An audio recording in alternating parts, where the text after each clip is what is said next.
Maraming salamat.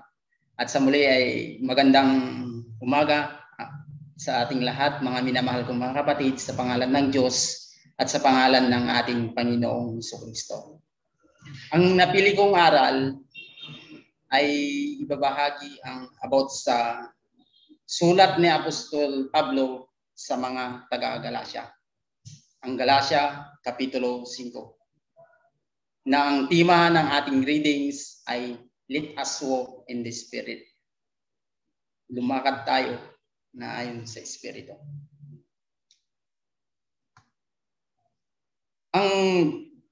Kung titignan natin, ang Iglesia ng Galacia ay unang ipinalaganap noong ang unang missionary journey.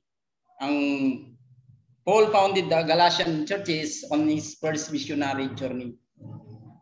Sinulat niya ito bago ang conference sa Jerusalem. Kaya kung titignan natin dito sa kanyang background, mga minamahal kong mga kapatid, bago pala mag-conference ng Jerusalem, sinulat na niya ang letter to the Galatian Ecclesia. Bakit niya ito sinulat? Kung titignan natin dito, why did Paul write bakit niya isinulat? Sinulat niya ito, mga minamahal kong mga kapatid, dahil pinipilit pa rin nila na ipatupad ang kautusan ni Moses sa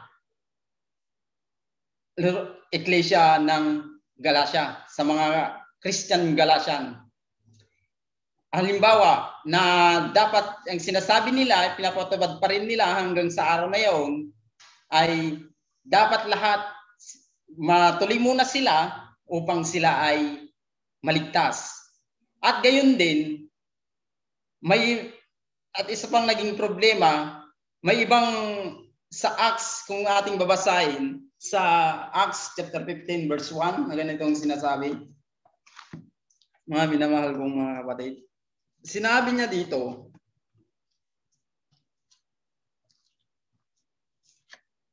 in Acts chapter 15 verse 1,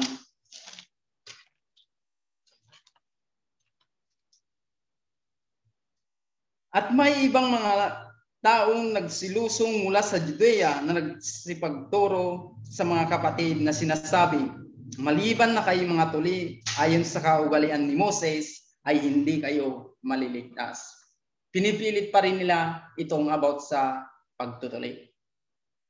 Kasi kung titingnan natin dito, ito ang dahilan kung bakit sinulatan niya ang Iglesia ng Galacia ng ating Apostol Pablo.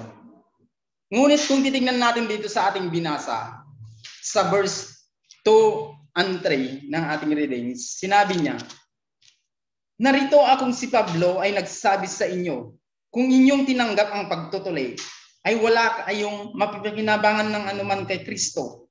Oo, pinatutuhanan kong muli sa bawat tumanggap ng pagtutuli, siya may kautangang tumupad sa buong kautusan. Sinabi ng ating Apostol Pablo dito sa kanyang sulat, kung titignan natin, even na tayo ay mga tuli, ngunit sinabi niya dito, ay wala na itong kabuluhan. Christ shall profit you nothing. Yan ang kanyang sinabi. Ngunit ang dapat pala nating gawin, sinabi niya dito, tagutupad pala tayo ng kautusan. Kahit hindi na tayo tuli, kahit tuli, lahat ang mas mahalaga ay ang pagtupad sa kautusan na ibinigay sa atin ng ating Panginoong Diyos.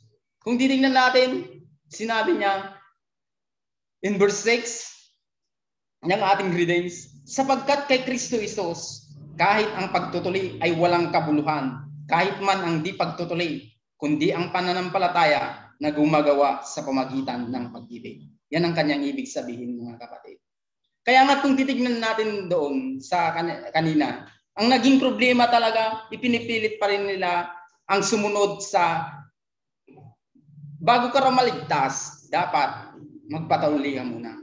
Ngunit hanggang sa kapanahunan ng ating Panginoong Jesucristo, niwala niya ang pagtutuloy na ito, ang kautusan. Bakit niya ito niwala? Kasi marami sa kanila ang hindi sumusunod sa kautusan ni Moses. Yan din ang nakita ni Prophet Malakay. Yun ang in Malakay chapter 2, yan yung mga nagiging mga problema nakikita natin. Yung mga problema about sa kautusan ni Moses. Ngunit sinabi niya dito, ating binasa kanina, kahit man ang di pagtutuloy, kahit ang pagtutuloy ay walang kabuluhan, kundi ang pananampalataya na gumagawa sa pamagitan ng pag-ibig. But faith worketh by love. In verse 1 sinabi niya, sa kalayaan ay pinalaya tayo ni Kristo. Magsitibay nga kayo na huwag kayong pasakop sa pamatok ng pagkaalipin. Ang katanungan, mga minamahal kong mga kapatid, sinabi niya, sa kalayaan, pinalaya na tayo. Ngunit sinabi niya, ang question is, malaya na ba tayo, mga minamahal kong mga kapatid? Yan ang katanungan sa bawat isa sa atin. Malaya na ba tayo? Sinabi ng ating Panginoong Jesucristo sa kanyang sulat sa record ng Gospel of John, kung ating babasahin, mga minamahal kong mga kapatid, sa record ni John na sinasabi, in John chapter 8 verse 34 to 35, sinabi niya, kung ating babasahin, sinabi niya, sinagot sila ni Jesus na sinasabi, katotohanang sinasabi ko sa inyo, ang bawat nagkakasala ay alipin ng kasalanan. At ang alipin ay hindi nanahan sa bahay magpakailanman, ang anak nanahan magpakailanman. Kung titingnan natin, mga kapatid, sa literal na aspect, kung titignan natin, sinabi ng ating Panginoong Jesucristo, kung patuloy pala tayo gumagawa ng kasalanan, ay hindi tayo nagiging malaya. Kung nga bang ginagawa natin ang mga bagay na ito, ang gawa ng laman. Katulad ng, kung ating babasahin sa ating readings, ang mga gawa ng laman, in Galatians chapter 5, verse 19 to 28.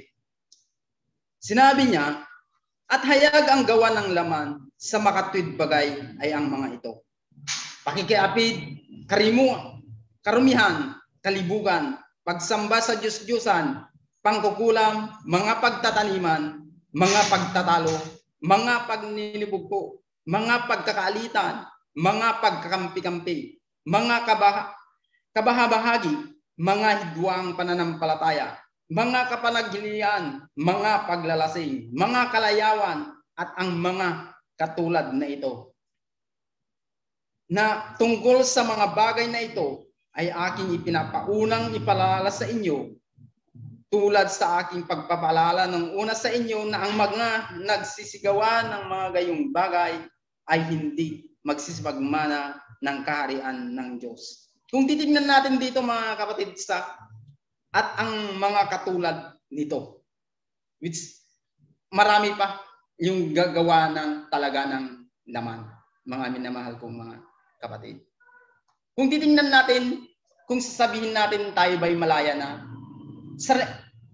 sa literal na aspect, the answer is no. Ngunit sa literal na aspect, oo, nagagawa natin lahat ng ating ginagawa. Ngunit sa spiritual na aspect, kailanman ay hindi tayo malaya habang tayo gumagawa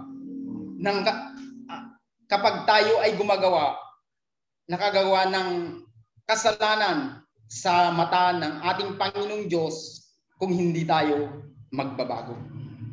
Yan mga kapatid, the answer is no.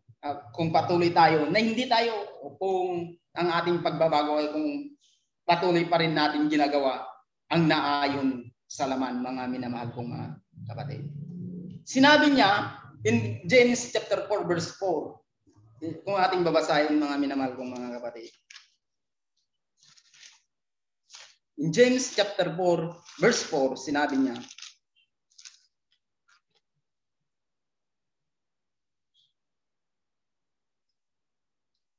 kayong mga nangangalunya,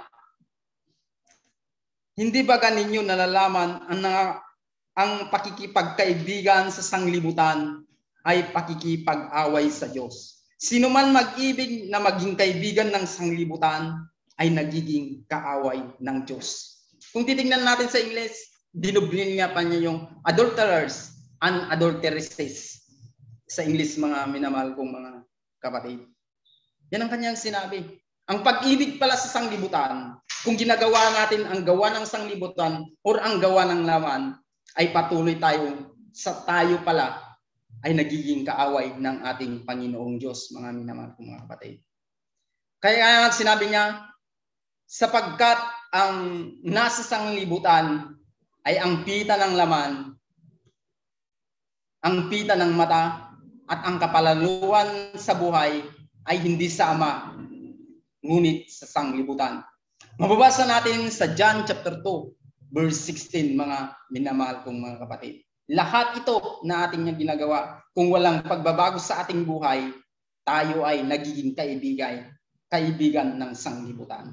Ngunit sinabi niya, in Romans, yan nga ang kanyang paalala sa bawat isa sa atin. In Romans chapter 12, verse 2, na ating babasahin, kung ating babasahin in Romans chapter 12, verse 2, mga minamahal kong mga kapatid.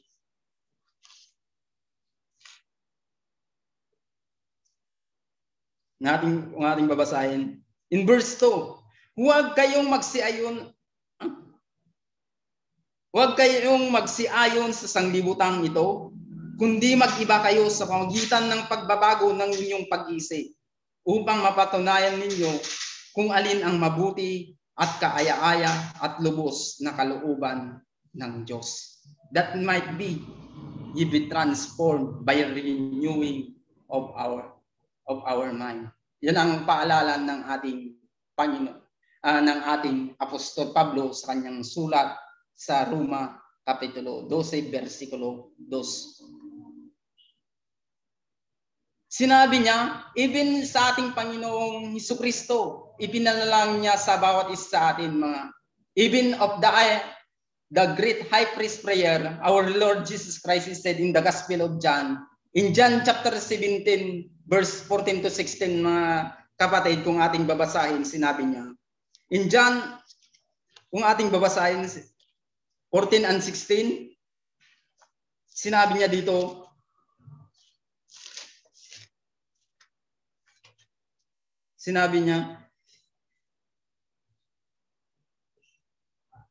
ibinigay ko sa kanila ang iyong salita at kinapupuutan sila ng sanglibutan, sapagkat hindi sila taga-sanglibutan, gaya ko naman na hindi sanglibutan.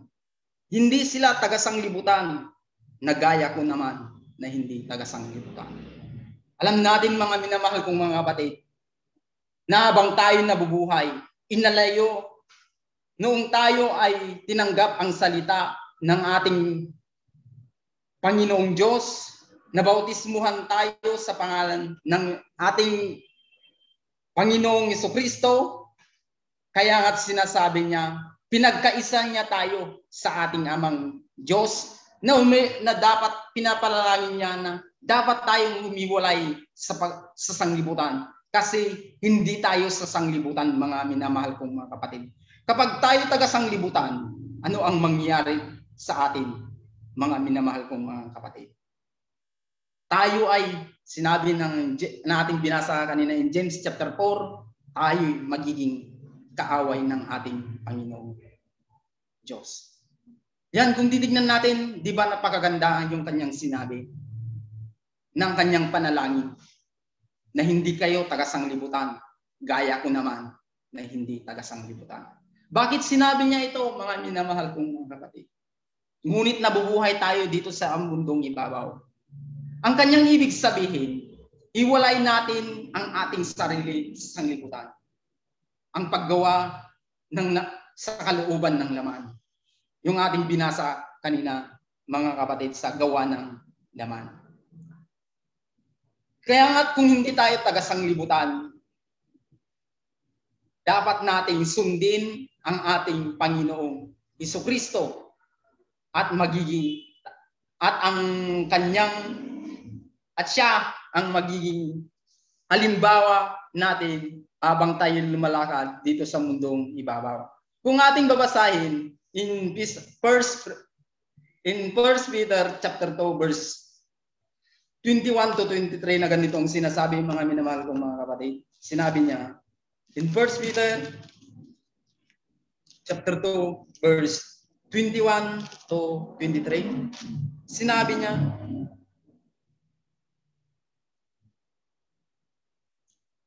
na sa pamagitan niya ay nangananampalataya kayo sa Diyos, na sa Kanya'y bumuhay na maguli sa mga kapatay, at sa Kanya'y nagbigay ng kaluwalhatian upang ang inyong pananampalataya ay mapasa Diyos. Yamang nilinis, chapter 2, sorry. In chapter 2, verse 23 to 21 to 23, sapagkat sa ganitong bagay kayo'y tinawag, sapagkat si Kristo man ay nagbata dahil sa inyo, na kayo'y iniiwanan ng halimbawa upang kayo'y magsisunod sa mga hakbang niya, na siya'y hindi nagkasala o kinasumpungan man ng daya ang kanyang bibig, na nang siya'y alipustahin ay hindi gumanti sa pag-alipusta, nang siya'y magbata ay hindi nag-abala, kundi pinagkatiwala ang kanyang sarili doon sa umatol ng matuwid. Yan nawa ang magiging gabay natin.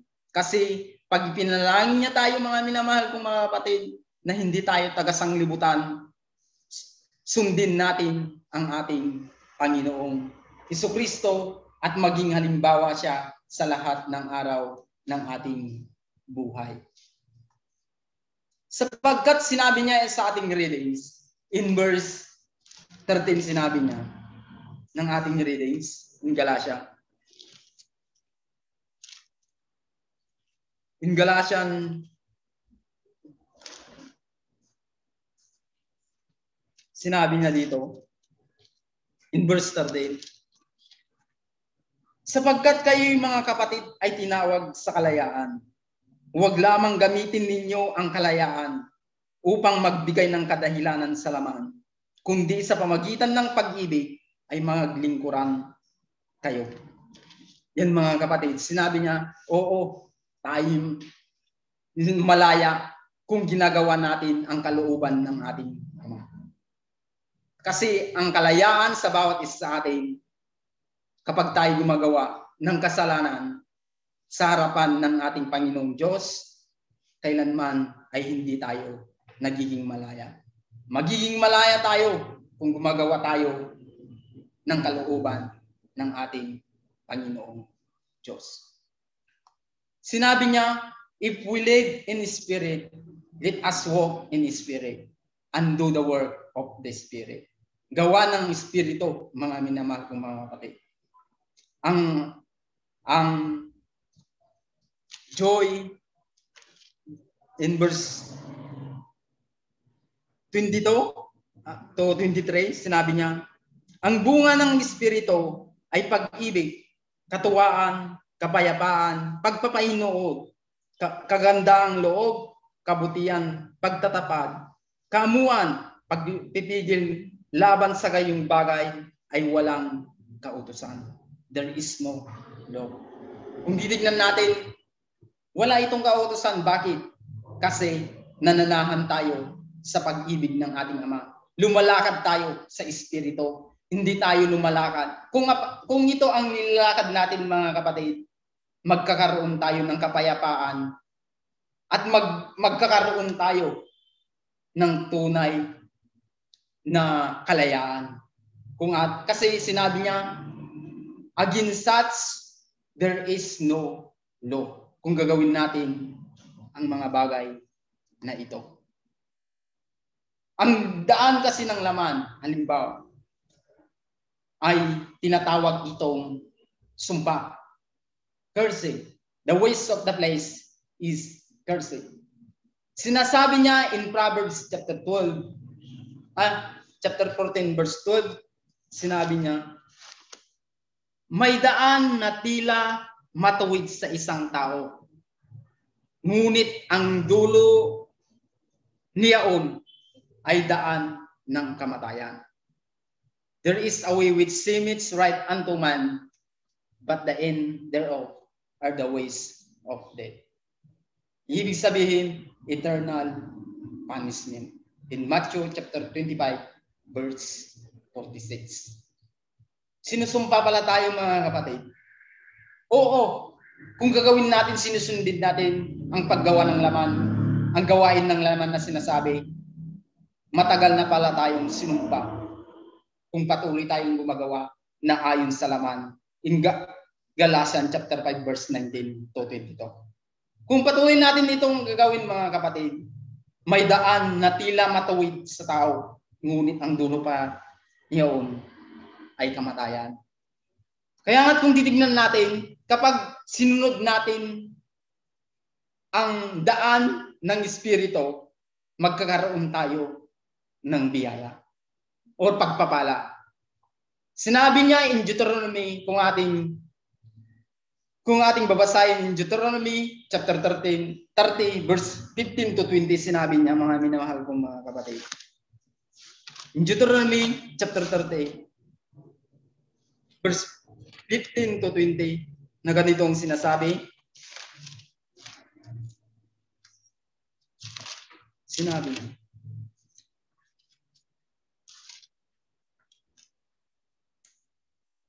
tignan mo, inilagay ko sa iyo sa harap mo sa araw na ito ang buhay at ang kabutihan at ang kamatayan at ang kasamaan na inuutos ko sa iyo sa araw na ito.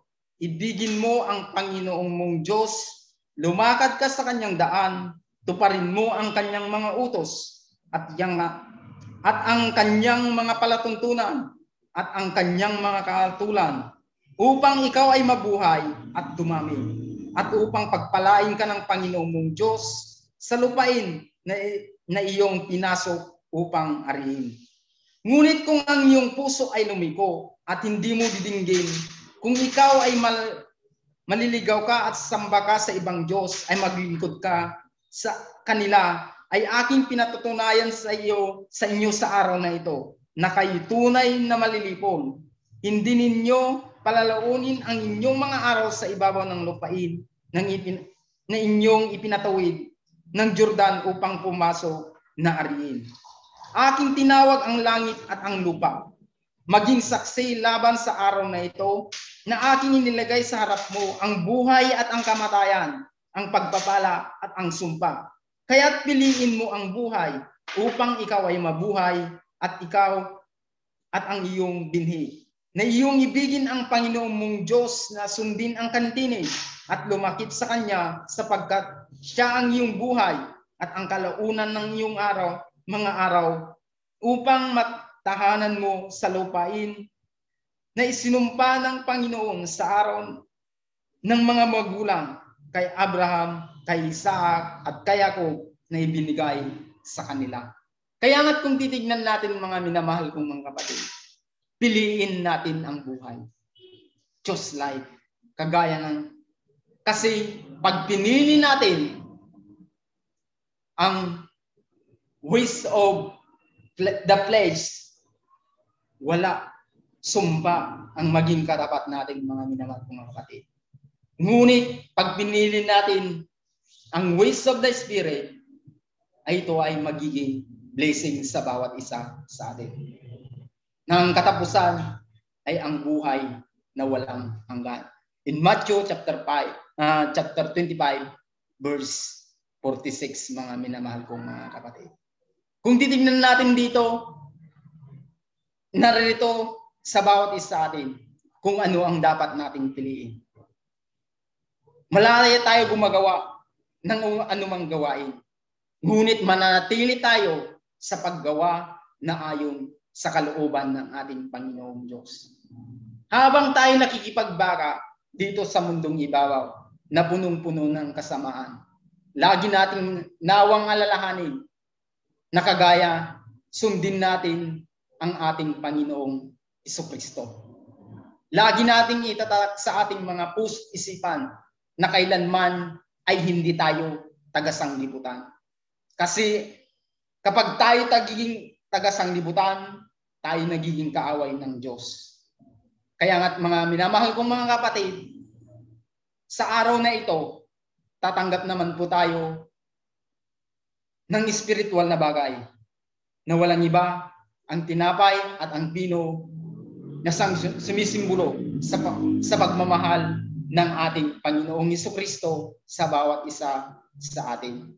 Nasa kaunting aral na ito, mga minamahal kong mga kapatid, na piliin natin ang buhay, piliin natin ang pagpapala, huwag ang gawa ng laman, kasi kung titingnan natin dito, in Hebreo chapter 2 verse 14, sinabi niya, ito yung ginawa ng ating Panginoong Jesucristo, mga minamahal kong mga kapatid. In Hebreo chapter 2 verse 14, sinabi niya, dahil sa mga anak ay may kabahagi sa laman at dugo, siya na may gayon din nakabahagi sa mga ito upang sa pamagitan ng kamatayan ay kanyang malipol yaong may pag-aris na kamatayan sa makatuwid bagay ay ang dyablo. Yan mga minamahal kong mga kapatid. Kagaya ng ating Panginoong Jesucristo, lagi nating iisipin na tularan natin siya. Huwag nating sundin ang ating laman upang tayo hindi magiging kaaway ng ating Panginoong Diyos. Kapag walang pagbabago, kahit ang pagtutuloy, sinabi ng ating Apostol Pablo kanina sa ating binasa, kahit ang pagtutuloy, ang di pagtutuloy, nabautismuhan man tayo o hindi, kapag walang pagbabago, mga minamahal kong mga kapatid, sa ating buhay, wala rin kabuluhan. Kaya nga kung titignan natin mga kapatid, even tayo nabautismuhan, kung walang pagbabago sa ating puso't isipan, wala tayo. Nagiging walang kabuluhan tayo bilang isang kapatid ng ating Panginoong Jesucristo. Lagi nating isipin mga kapatid na hindi tayo taga-sanglibutan. Kasi ang ating Panginoong Diyos at ang ating Panginoong Jesucristo, hindi sila taga-sanglibutan. Tayo ay nananahan sa daan na tinatawag na blessing or tinatawag na Espiritu. Kaya nga sa ating mga sa araw na ito, let us walk in the Spirit. Manatili nawa ang kanyang panalangin sa bawat isa atin sa John chapter 17. Lagi kong sinasabi, hindi tayo taga-sanglibutan, gaya niya na hindi taga-sanglibutan. Hanggang dito lang at maraming salamat sa inyong pakikinig.